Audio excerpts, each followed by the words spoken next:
Здравейте! Аз съм Илия Деведжиев с телевизионната поредица "Невидяната България".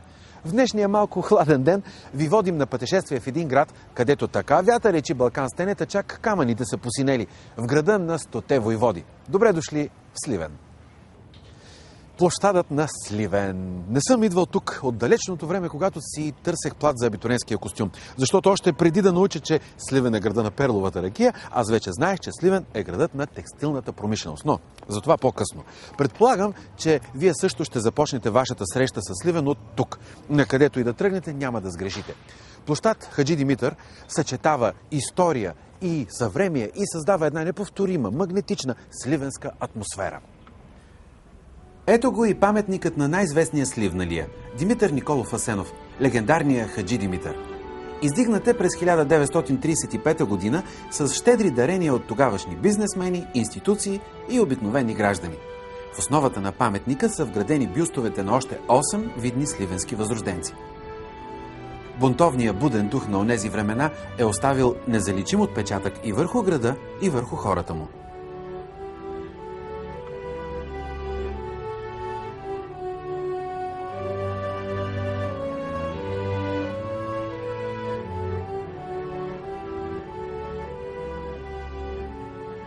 В архитектурния ансамбъл на сградите, опасващи площада, се откроява тази на общината. Масивна, тържествена и в същото време приветлива. Построена е по проект на сливенския архитект Йордан Йорданов през 1925 година. Съседните сгради също носят отпечатъка на онова време и ако сте очаквали от Сливен само възрожденска архитектура и ново строителство, ще бъдете приятно изненадани. Само погледнете интересните фасади наоколо. Наистина са малко българските градове, в които можете да срещнете такова съчетание между архитектурните стилове арт-деко и немски конструктивизъм. Нещо специфично за градската среда, създавана през 20-те и 30-те години на 20 век.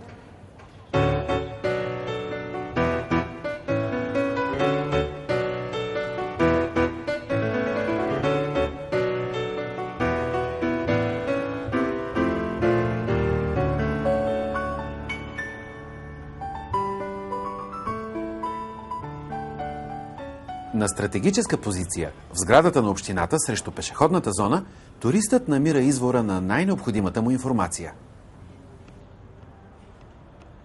Ако не сте наясно с туристическите обекти и хотелите на Сливен, тук е мястото, където ще ви опътят. Информация за туристически услуги, за маршрути, за природни забележителности, водачи в Карандила. Всичко е тук в туристическото информационно бюро. И в Сливен тиктака стар градски часовник върху кула. Накъдето и да се отвори прозореца на невидяната България, там неизменно застава един достолепен страж на времето. Първообраза на този тук е кордисан от майстор Атанас Часоправителя преди, кажи го, 200 години.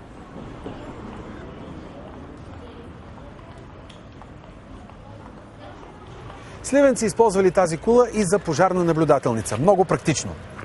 Пожар! Пожар! Пожар! Викал дежурния, а след това съобщавал на разбудените граждани, часът е 12:15 след полунощ. Не знам в друг български град да има дърво, обградено с толкова много грижи и обич, като Стария бряст в Сливен.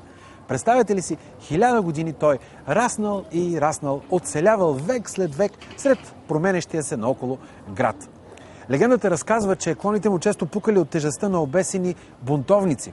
За него лирикът на Сливен Дамян Дамянов пише: "Лобно място и светиня, паметник на бунтовната непреклонност на сливенци." Така си е.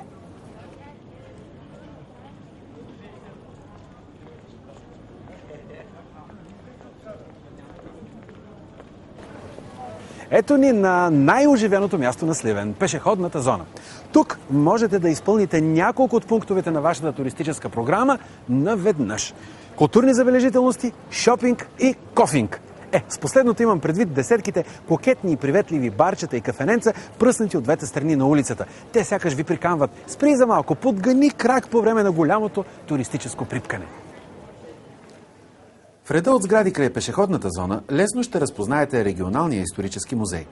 Под неговото крило са къщите музеи Хаджи Димитър и Добри Чинтулов, музея на сливенския бит и крепостта Туида в Хисърлъка.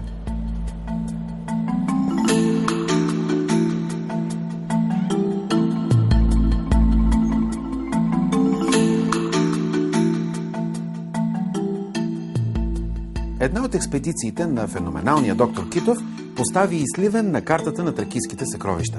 Тук още не могат да се нарадват на златната владетелска маска, пръстенът и множеството сребърни и златни съдове, намерени в Далаковата могила до селото Полчане. Сега регионалният исторически музей Сливен е горд пазител на това приказно съкровище, възкръснало след хилядолетия.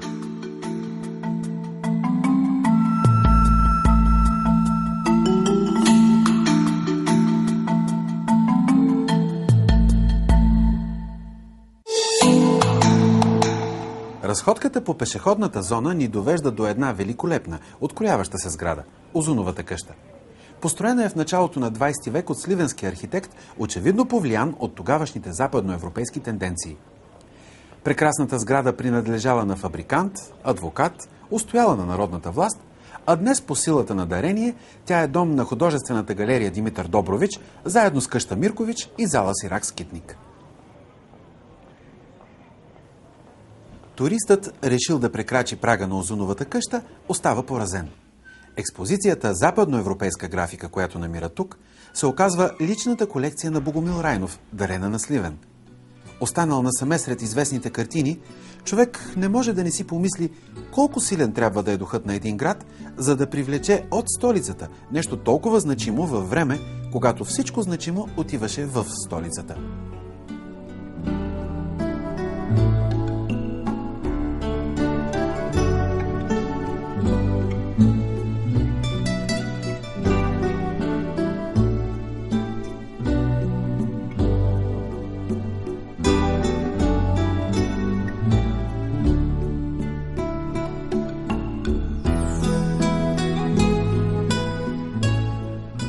Узуновата къща крие изящен калейдоскоп, в който блестят имена като Миро, Пикасо, Гоя, Шагал, Мане, Ренуар.